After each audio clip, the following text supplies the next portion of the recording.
We're here with Team Jamaica Bickle founder, Irwine Clare. He's going to talk to us about pen relays and his expectations for Team Jamaica Bickle this season.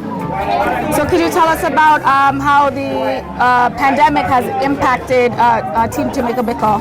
You know, I like to look at it from a standpoint where it has created opportunities, because it allowed us to enter into environments that was never part of our focus as such, and able to provide other services to our athletes. You know, so yes, we were stricken. We were restricted from doing many things that we'd wanted to do, but then we had to pivot. We had to pivot to recognize that there are other aspects of life that we need to deal with in our athletes. So we were able to do that and help many of our athletes who are here in college, as well as many athletes in Jamaica who were not able to compete had issues in training. We were able to provide them with services through many other means that were not necessarily part of our official mission. So you'd say that the pandemic kind of enhanced or improved the program in terms of what you're giving students this year?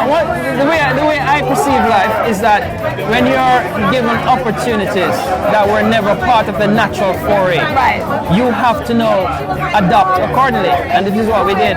And in so doing, we open new avenues of opportunities for our athletes. So what are you expecting that's new with this season? What are our athletes going to experience that's different from before the pandemic?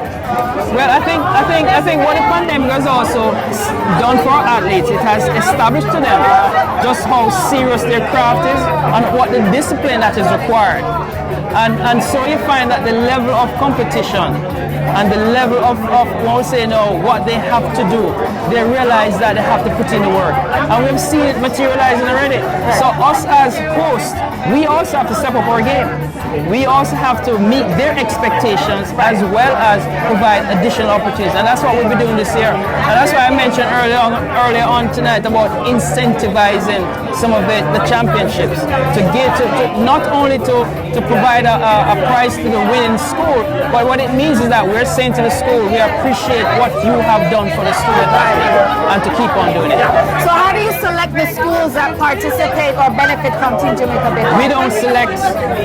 We work with ISA, which is the umbrella Intersecondary Schools Association, that all the schools come through, and we avail ourselves as hosts here in the diaspora. You know, so it's an open invitation, and schools recognize that it helps to forego many of their expenses, up to 40%, and we make ourselves gracious hosts. So what we see here tonight, people are actually being stakeholders by their contributions. And so for those of us who weren't here to participate this evening, to hear about how you help other islands, give us a little bit of information about how other islands can participate or have their athletes benefit from Team Jamaica Bickle availing themselves. One of the things that years of experience taught us, and the importance we put on the brand, it has allowed for us to be known throughout the Caribbean. That when teams come to the pen relays from elsewhere, they seek us out. But not only that, our organizing committee in Philadelphia is a mosaic of Caribbean representation, because we do have representatives not only from Jamaica but other Caribbean islands within the fold, so word gets out and our doors are always open to them. So tell our public how you can donate to Team Jamaica Bickle, whether monetarily or in kind, and the kind of donations that you think would be really, really helpful for our athletes. Well, cash really cares. Right. And we also recognize too that one's intellectual remit is always a part of it. So whatever your professional skill sets that you wish to contribute to the organization is always welcome. Those who wish to make cash donation can do so by going to teamjamaicabickle.org. That's our website. And you will see where the donate button is, and you can make your contribution there, which is tax deductible, by the way.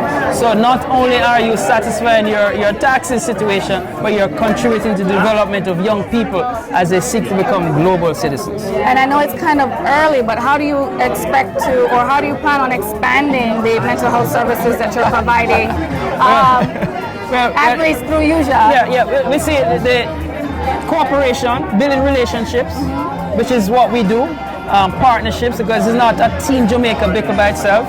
We have been privileged and blessed to have good partners, and the fact that our track record speaks for itself, it engenders others to be partners with us. So that's how the growing takes place. It takes place through partnerships, strategic partnerships that has benefits throughout and reciprocal benefits, because it's not a one-way situation here. Organizations can find ways that they themselves can become empowered.